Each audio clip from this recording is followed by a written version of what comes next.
Yeah, I agree with that. I definitely think 50 had a huge influence on the South. And here's the crazy thing is a lot of people don't want to admit this, but 50 was a New York nigga who sounded like he was from the South Down though. south, exactly. You know what I'm saying? So who really had the influence? Was it the South on 50 or was it 50 on the South? I got to get You to know that. what I'm We're going to talk about that later because I think it was a vice versa, but he was definitely a turning point in the saying? 2000s that changed the game in more ways than one. But Yeah. off of that, do you think that the Southern hip hop fans respect a Nas, a Jay Z, a DMX, a 50 the same way they respect a Lil Wayne, Andre 3K, Young Jeezy, and yes, I'm even going to throw in Future in there. Do they think those kind of fans respect really our legends the way they respect theirs and hold theirs to a higher pedestal? Um, I put it to you like this. I don't think that I think that the South has their own legends. I think the East Coast legends are not really their legends. I think it's just the same thing as the West Coast. West Coast have their own top legends. You know what I'm saying? You go to West Coast and you ask them who is the top greatest rappers of all time. I can almost guarantee you they're gonna say Snoop, E40, probably Ice Cube, Kendrick, That's a and good probably point. Dr. Dre. You know what I'm saying? Or somebody Good like point. that. I don't know. The South is going to be the same way. Now, before in the beginning or a little bit before the 2000s, it was always the East Coast. You know what I'm saying? Yeah, I forgot to say Pac, but it was always the East Coast. So I think that the fans, the South, I don't know if they. I'm not gonna say they don't respect them, but I do. I will say that they just prefer the people that they think would be the top.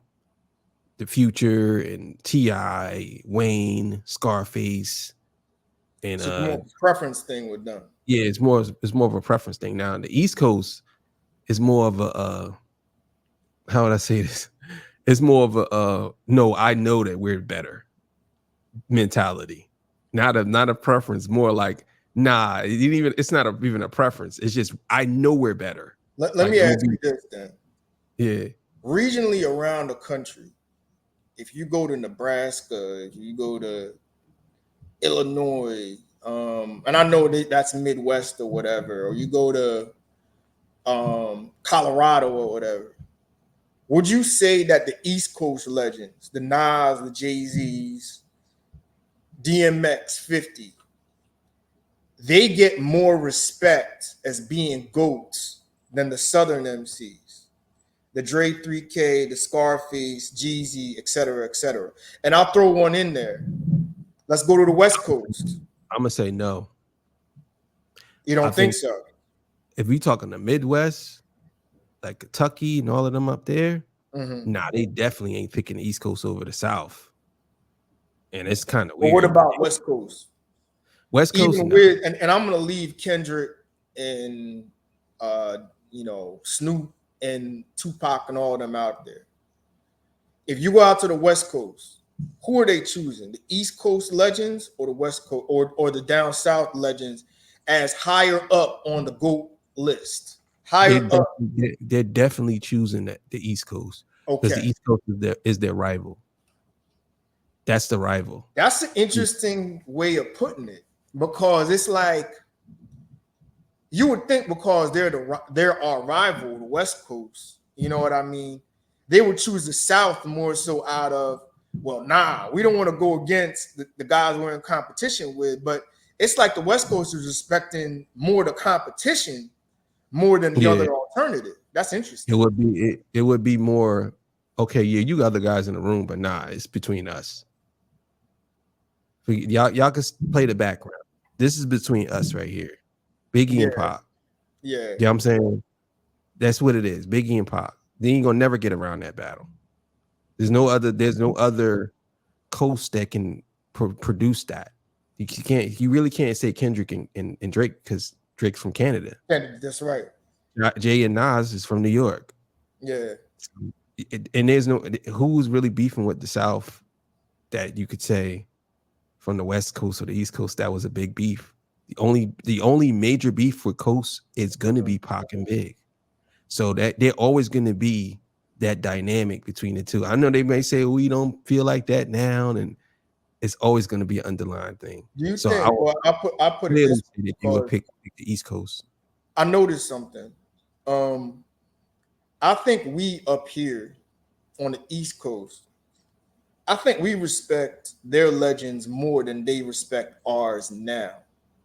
Now, if you go back like 10, 15 years ago, 20 years ago, I think the Southern fans respected the East Coast legends more. That's why you saw Jay-Z on records like Big Pimpin' and on 400 Degrees on the High remix, and Nas and Scarface doing Favor for a Favor and all of that, you know? I think they respected us more back then.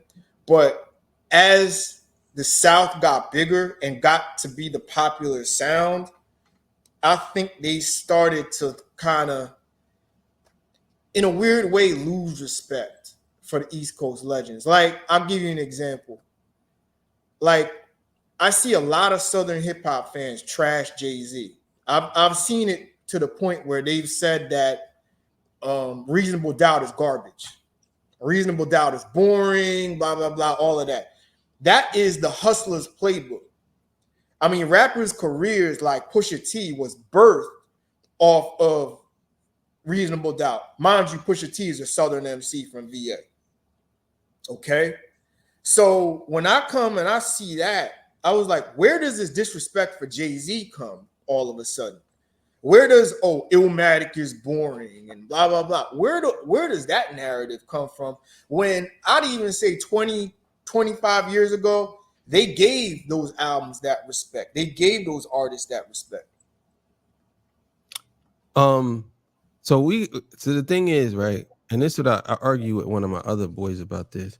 First, we have to establish what is the South, and what is the East, the East Coast. So, for example, if you are in Virginia, and someone's in Florida, are you going to say they're the South? You know what I'm saying? Yeah, I think a VA. I think anything Virginia and below is considered the South with us. Anything past Maryland is really more East Coast. You know what I mean? That's what I say the line of demarcation would be. Okay, all right. So I'll get you. All right. So I think that again, to me, it goes back to the big brother, little brother thing. With the East Coast was big brother, and a lot of these coasts, well, at least the South, not the West. I think they was big brother in them. And he was like, well, yeah, y'all, you'll get good one day. You'll be good. Just keep trying. You'll be all right. And I think that it blew up in the East Coast face because now the South is the sound still, and they dominated for a long time. You know what I'm saying? And I would go far as saying they still dominating, to be honest with you. You know what I'm saying? Like, they definitely dominating more than the East Coast right now. But the Giants play in New York. The biggest rappers are from New York. The ones that we would consider top ever is from New York. You know what I'm saying? Nas, Jay, and Big. They're from New York. Those, as long as the East Coast has those three names right there, nobody really can't do any or say anything to them, even the South. Because T.I. would never be as big as any of them. Wayne would never be as big as any of them. Legacy and impact, and they're still outside of Big, but they're still doing stuff. Jay-Z is the top. Then you got Nas, who's still making music and still rapping better than most people. You know what I'm saying? I always say, when it comes to the legends, right? You line up Nas, Biggie, Jay-Z, 50, DMX. You can't put 5 Southern rappers against that in a versus battle. You just couldn't. You can't match them catalog for catalog, song for song. You just can't. There's no way they beat them. You know what I mean? Even if you can even go even further down. You could say Busta Rhymes after that. LL. Another. You could say LL. You could go to Rakim. You keep going. I hate to say this, but you could say Ja Rule. Yeah. You know what I'm saying? All of these dudes, New York, when it comes to verses, nobody's ever gonna beat New York. It's too much. It's too much. You know what I'm saying? Yeah. They have too many hit makers there. But I think that the South, and I don't want to say that, I don't think the South was envious of New York or East Coast. I think the South was more like, we gonna show y'all. Like y'all not as y'all not that's how I feel. I don't think they was more jealous. It was more like, we gonna show y'all. And another reason why the South is where it's at today is the South did something that most regions never did, is they pulled each other up. See, when T.I. was big, he had a show. He brought Jeezy. He had a show. Then Trinidad James and 2 Chainz and all, they all worked with each other and helped each other. The East Coast is not like that at all. We are the biggest haters. Up here, what? Yeah. We're the biggest haters on each other. Yeah. If you're from Jersey and I'm from New York, yeah, no. You know what I'm saying?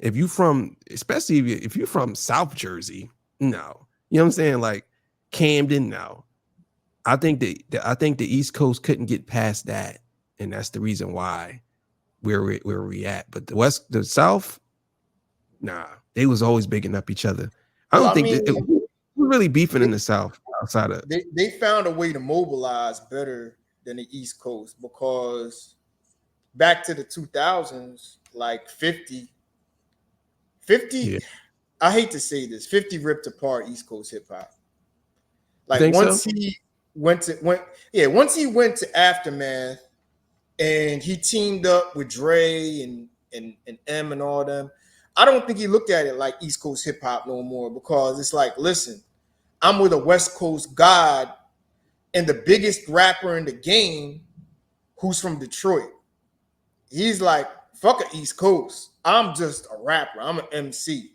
You know, I'll tell my stories from New York, but all of these crews in New York, whether it's D Block, whether it's Nas, whether it's Rockefeller, whether it's Dipset, fuck all them. They not getting no money. So I'm just gonna tear them down unless they gonna talk nice about me. But fuck that. I'm just gonna go get my money with this crew out here on the West Coast with Dre and M, and then we want to be unstoppable, and that's what he did. So that was really, I want to say it this way.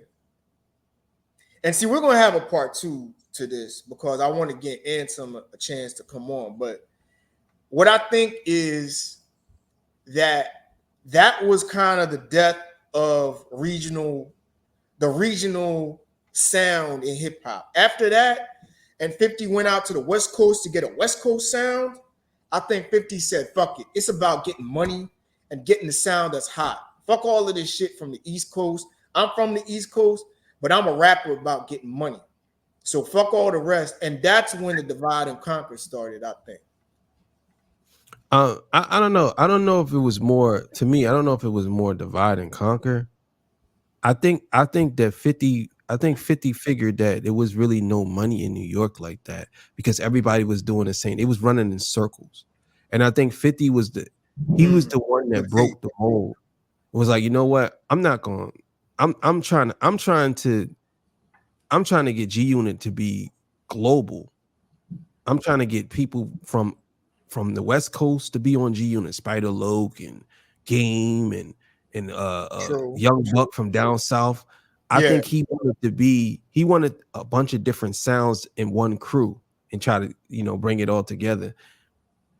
I actually think that was, and I will say this, I don't think it was more on purpose, but I do believe that he did destroy East Coast hip hop by doing that, because a lot of rappers, Mm-hmm. I'm gonna say they didn't have the reach for it.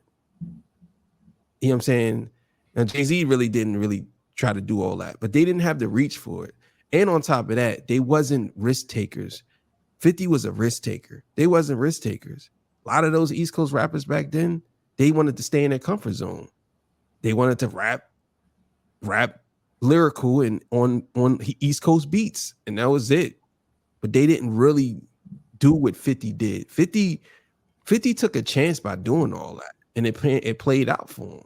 But you know what? To be fair, 50 had the freedom to take that chance, because when you have the biggest rapper in the world behind you and the greatest producer of all time, I mean, he basically dominated two major eras in hip hop. You know, you could take those risks. You could make those kind of hook friendly songs with those heavy beats. You know what I mean? For the streets and the club, where you don't got to be lyrical no more. You know what I mean? So 50 was allowed to be creative with that because of the buffer he had. You got to remember, Dr. Dre didn't like 50 Cent at first. He didn't. Eminem had to convince Dr. Dre, because Dr. Dre really didn't see anything in 50 Cent. And Eminem kept telling him, like, I'm telling you, this guy is the next guy. He's the guy. And Dre heard a couple of his songs and was like, I don't know. And then they recorded 7 songs in one night. I think they did almost the whole Get Rich or Die Trying in one day. Like half the hour. I remember that story. Yeah. And and then that's when Dre started feeling him or whatever. And he was kind of like, 50 was kind of dictating, like, because Dre is from the West Coast. And he was West Coast out, stuck in the West. 50 came along and kind of showed him, like, this is a universal sound that I created. It's not just West Coast, it's not East Coast, it's not just East Coast. This is West Coast and South sound. And when they did that album, that was a game changer. That was a game changer. And I think Get Rich or Die Trying is one of those albums that I think a lot of people don't understand what it did to New York hip hop. Like it gave light and it destroyed it at the same time. Back to 50, because we're going in part 2 in our next podcast, we're going to talk about those albums. Hold that thought on Get Rich Die Trying. But back to 50, I want to leave off with 50. I think 50 was a turning point. I definitely do think he was a turning point in both down south and East Coast hip hop, because, like you said, I think 50 made a universal sound. He didn't sound like, when you heard 50, you didn't know where he was from. Mm-hmm. And the odd part about it is 50 was an East Coast rapper. Remember How to Rob? He was doing How to Rob over an old school 80s boom bap beat. You know what I mean? The same drum pattern beat that like 20 other rappers use. He did How to Rob too. So he was in the mix as just another East Coast rapper in the rat race that didn't stand out. It's not till he went to Eminem and Dre and totally changed his sound that 50 became that guy. And then off of those big singles, then came the mixtapes, which was traditional East Coast hip hop. You know what I mean? So that's what made 50 so great. And kind of he made that sound universal. So it didn't matter if you were from the East Coast. So I think he was very influential at that time. People also got to remember that 50 Cent, he was the master of the mixtapes. That's true. Even though they did jacking for beats and all that back in the day, he was the one that made that. He took it to another level, because he started doing people's songs over and it was better than their songs. And De La Soul and all them, and he started doing songs that was much more catchier than their songs. That's right. Yeah, I remember that. Like 50 Cent he probably has the biggest mixtape catalog ever in hip hop history. And then it's probably Lil Wayne, I believe. But and there's other people that has more than them, but those the ones that stood out. Now, when 50 did that, he started rapping to other people's beats. And true. that was another blueprint that he created because everybody started doing that. Nobody wasn't doing that until he really put it out there. And he started doing all these, even Jay-Z, he did it too. He started rapping over other people's beats, you know what I mean, to pump it up beat and all that stuff. I was just gonna say, yeah, exactly. he was rapping on Pump It Up. Yeah, right. So I think 50, yeah, it's so crazy that we talk about 50, but 50 doesn't get a lot of credit for a lot of stuff that he did in hip hop. Like he really doesn't. He should get a lot of credit. He should get credit for bringing light to the South, putting light on the South, and he should get credit for putting light. Well, I ain't gonna say get credit for destroying East Coast hip hop, but he should definitely get credit for putting light on the South.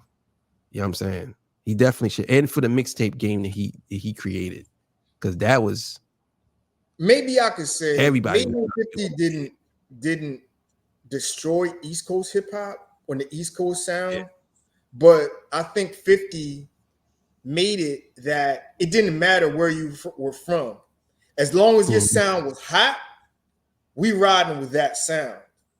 You don't got to be from East Coast and follow the East Coast song style, the 3 bars hook, you know, and that kind of song, 3 bars, 2 hooks over a sample beat to be hot. You could do it a different way and have a universal sound and still be hot. So I'll say I'll say it that way, where it wasn't the destruction of East Coast hip hop, but it was the creation of a new sound that it didn't matter where you were from.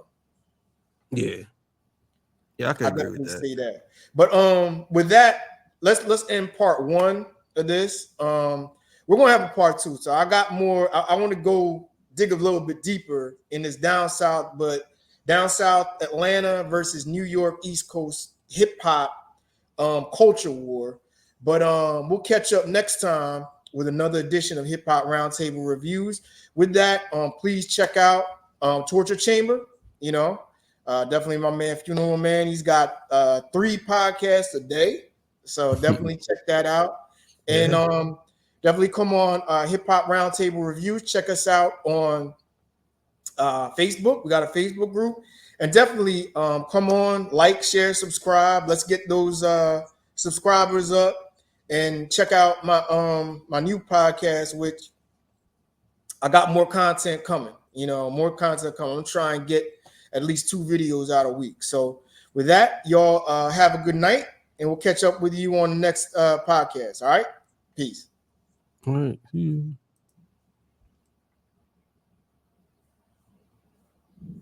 I'll just see.